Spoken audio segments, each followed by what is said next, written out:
Afternoon. তো সবারই হয়তো খাওয়া হয়ে গেছে, আমার এখনও হয়নি। কেন আমার প্রচণ্ড দেরি হয়ে গেছে আজকে খাবার খেতে। তো কিছু ভিডিও শ্যুট করছিলাম, মানে কি বলবো আর। তো দেখো আজকে মানে আমি প্রায় দিনই এই জিনিসটাই খাই, টক দই আর মুসলি। তোমাদের একটু দেখাচ্ছি আমার দুপুরের লাঞ্চ, ঠিক আছে, টক দই মুসলি। আর আমি সাধারণত সকালে 10টার মধ্যে আমি আমার খাবারটা, এর মধ্যে আমি ভাতটা খেয়ে নিই।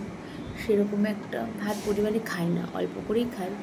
তো আজকে চিকেন কষা দিয়ে সোয়াবিন আলুর তরকারি দিয়ে আজকে সকালে ব্রেকফাস্টটা করে নিয়েছিলাম।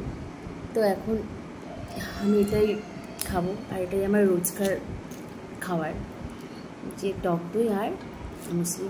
তো কারা কারা মুসলি খাও? মুসলি খেতে বেশ ভালোই লাগে, আমার তো খুব ভালো লাগে।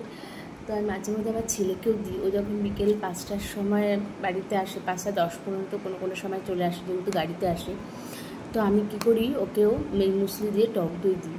তো বাচ্চা মানুষ তো ডেলি টক দই আর মুসলি দেওয়াটা ঠিক নয়, তো আমি ওকে দিই না। আমার খুবই দারুণ লাগে। সাথে এর মধ্যে আমি শশা নিই, খেজুর নিই, আর কলা তো থাকেই। আর আচ্ছা, কলা নিয়েছি, খেজুরটা নেওয়া হয়নি, ভুলে গেছি। আর শশাটা নিই। দাদা কালকে বাজারে যাবে, দাদাকে বলবো আসতে। Tata, bye bye.